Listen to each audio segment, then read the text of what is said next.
Amigos queridos, que a doce e inefável paz de Jesus envolva os nossos pensamentos nesta manhã de luz e que esta luz de Jesus reflita na sua consciência todo esse evangelho, alinhando-nos de acordo com as leis de Deus, para que o pensar, o sentir esteja condizente com esse código divino que está dentro de nós.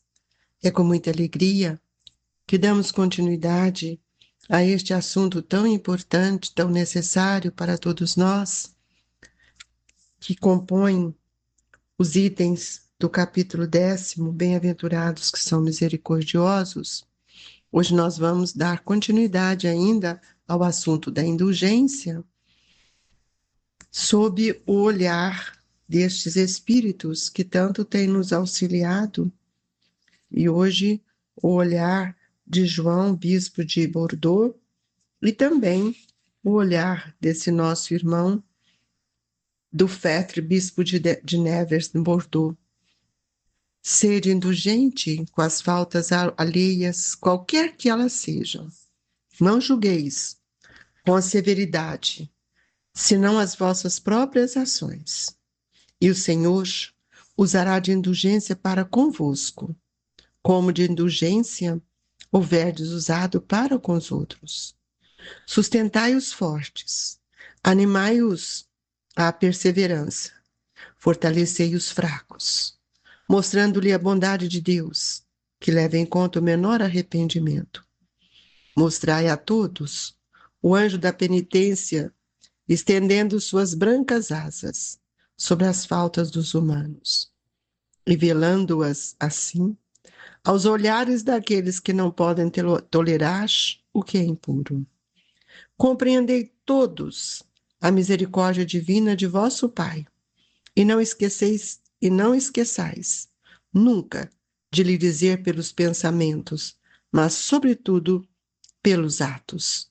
Perdoai as nossas ofensas, como perdoamos aos que hão ofendido.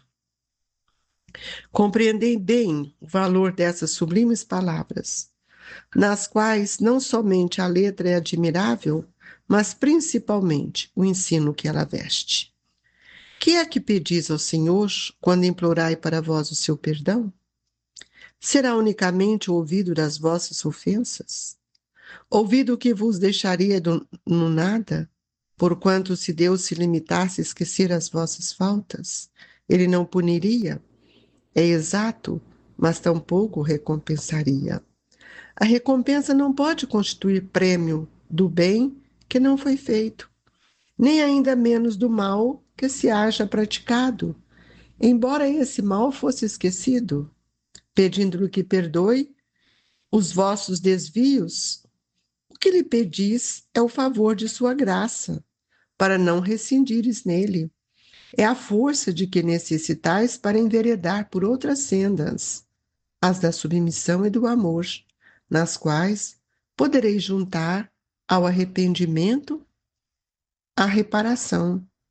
Quando perdoardes aos vossos irmãos, não vos contentei com o estender o véu do esquecimento sobre suas faltas. Porquanto as mais das vezes, muito transparente é esse véu para os olhares vossos. Levai-lhes simultaneamente com o perdão o amor. Fazei por eles o que pedireis fizesse vosso Pai Celestial por vós. Substitui a cólera, que conspurga pelo amor que purifica. Pregai, exemplificando essa caridade ativa, infatigável, que Jesus vos ensinou. Pregai como ele o fez durante todo o tempo em que esteve na terra, visível aos olhos corporais. E como ainda a prega incessantemente desde que se tornou visível, tão somente aos olhos do Espírito. Segue esse modelo divino. Caminhai em suas pegadas. Eles vos conduzirão ao refúgio, onde encontrareis o repouso após a luta. Com ele, carregai todos vós as vossas cruzes e subi penosamente, mas com coragem, o vosso calvário, em cujo cimo está a glorificação. João, bispo de Bordeaux, 1862. Amigos, diante desta lição do Evangelho, pedimos a Jesus que Ele nos ilumine, que Ele nos fortaleça, que as suas bênçãos possam nos sustentar, a fim de que nós não venhamos a proferir palavras, mas ações, atitudes, gestos verdadeiros, para que o nosso sentimento mova a nossa vontade de amar, de servir, mas acima de tudo, de perdoar. Que estejamos lúcidos neste momento, para que o seu amor possa nos sustentar, fortalecendo o nosso desejo de mudar, especialmente nesses momentos sublimes em que a esperança move a nossa vontade, o nosso desejo de aprender e de servir. Que assim seja, Senhor. Queridos amigos, talvez perguntassem para mim, por que repetir a indulgência? Eu estou trazendo outra vez, mais uma vez, porque Kardec coloca ainda outro item, mostrando nesse item a necessidade de perdoarmos o nosso irmão por suas ofensas, mostrando que perdoar não é esquecer, perdoar é modificar toda a nossa vibração, nossos sentimentos que estão dentro de nós.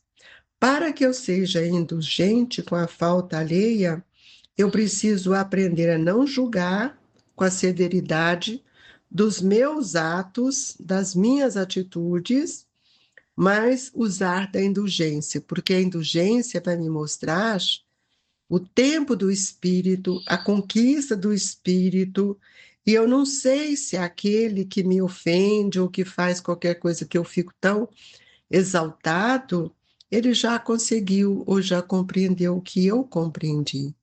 Então, muitas vezes, a nossa severidade, a nossa cobrança com o outro é justamente a força do reflexo da nossa vaidade, do nosso orgulho, que ainda sustenta em nossos pensamentos, achando que somos melhores, que somos superiores. E é por isso que ele diz: sustentai os fortes, animai-os à perseverança, fortalecei os fracos, mostrando-os a bondade de Deus que leva em conta o menor arrependimento. Mostrai a todos o anjo da penitência, estendendo as suas brancas asas sobre as faltas dos humanos e velando-as sob os olhares daqueles que não pode tolerar o que é impuro. Tem gente que não tolera o outro, acha que tudo que ele pensa é que certo, é o certo. Por isso que aqui esse Espírito nos traz, mais uma vez, a colocação: perdoai as nossas ofensas, é o Pai Nosso. É isso que nós pedimos: perdoai as nossas ofensas, como perdoamos os que nos hão ofendido. Será que nós fazemos isso, amigos? Todos os dias nós pedimos a Deus. E ele fala: compreendei bem o valor dessas sublimes palavras, nas quais não somente a letra é admirável, mas principalmente o ensino que ela reveste. Por isso que a doutrina espírita tem um processo de reflexão muito importante, porque eu não posso repetir palavras, eu não posso repetir o que o outro fala para mim, sem que eu pense, sem que eu reflita, sem que haja ponderação. Então, o que é que diz ao Senhor quando implorais para vós o seu perdão? O que Deus está pedindo para nós? Para que eu perdoe o outro. Ele não está falando para mim esquecer, porque o perdão não é esquecer. Mas ele está nos convidando justamente a modificar todo o nosso olhar, porque o perdão não se limita a esquecer as faltas do outro. A recompensa não pode constituir prêmio do bem que não foi feito. Então, muitas vezes eu vou pedir a Deus, que Ele me perdoe, mas eu não perdoo o outro. Aí nós vamos ver que se nós estamos pedindo perdão aos aos nossos desvios, nós estamos pedindo um favor da sua graça, nos diz o Evangelho. E aí nós vamos ver que tudo o que eu pedi, eu também tenho que oferecer. Então, quando ele fala para nós, quando perdoardes aos vossos irmãos, não vos contenteis com o estender o véu do esquecimento sobre suas faltas, porque isso não existe. Ninguém fica imune, isento do ajustamento com a lei. E ele nos aconselha: levai-lhes simultaneamente com o perdão o amor, e fazei por eles o que pediríeis que fizesse o vosso Pai Celestial por vós. Então, o que Deus está nos pedindo? E aí ele mostra para nós outra indicação. Substitui a cólera que conspurga pelo amor que purifica. Sai do ódio, sai da irritação, sai das repetições, para que nós possamos verdadeiramente vivenciarmos uma caridade ativa, infatigável, como Jesus nos ensinou. E aí nós vamos ver o que é ser severo conosco e indulgente com a fraqueza do outro. Esta uma prática santa da caridade. É eu tolerar o outro, ensinar o outro, vivenciar com o outro sem a cobrança, que poucas pessoas observam. Muitas vezes a gente fala assim: eu te perdoo, não sei o quê, mas eu não quero nunca mais te ver. Muda de rua, muda de rota, pessoa chega, eu saio. Então, nós não estamos ainda compreendendo o que é que nós precisamos fazer. Temos que lutar para corrigir os nossos hábitos, os nossos defeitos, modificar as nossas tendências, para que nós possamos, então, termos mais clareza em relação ao próximo e em relação a nós mesmos. E essa alegria que o perdão nos promove, o amor, deve ser um facho contínuo, que é uma esperança para todos nós. Então, se nós erramos, que nós possamos rogar também a Deus o perdão. Mas nós precisamos ver que o nosso dever básico é vigiar a nós mesmos, nas nossas conversações, ampliando sempre o entendimento, modificando a nossa forma de ouvir. Então, nós vamos ver que desse jeito, o mal que nós desejamos para alguém, ele vai voltar para nós mesmos no amanhã. Então, sejamos inteligentes, amigos.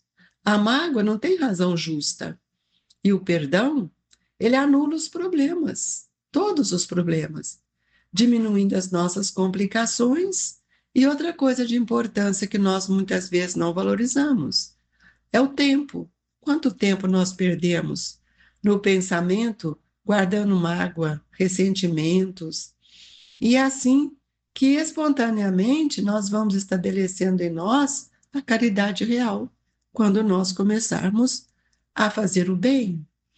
E quem não reconhece as suas próprias imperfeições, não olha para dentro de si, é sempre, sempre, amigos, incoerentes consigo mesmo. Então, essa é uma questão que nós precisamos observar e que na outra mensagem do bispo de Nevers ele fala isso. Todo homem bastante orgulhoso para se julgar superior em virtude e mérito aos seus irmãos encarnados é insensato e culpado. Então, não queremos ser o bonzinho que nós não somos, nem queremos ser o melhor, porque quem perdoa verdadeiramente não carrega com ele o remorso. E o remorso é um ponto morto que fica dentro de nós. E o ódio é um fogo invisível que nós criamos na própria consciência. Então, nós precisamos trabalhar para que nós possamos suavizar esse erro que muitas vezes nós cometemos e pedindo a Deus que nos dê força para reparar. E aqui, essa mensagem, ele diz: o verdadeiro caráter da caridade é a modéstia e a humildade, que consiste em ver cada um apenas superficialmente os defeitos de outro e esforçar-se por fazer que prevaleça o que há nele de bom e virtuoso. Porquanto, embora o coração humano seja um abismo de corrupção, nós ainda não estamos livres das nossas dores, das nossos desvios morais, por isso que é um abismo de corrupção. Sempre há, em alguns de suas dobras mais ocultas, o germe do bons sentimentos, centelha vivaz da essência espiritual. Todos nós temos essa centelha divina em nós. É que nós não valorizamos o espírito que somos. Vivemos como homem.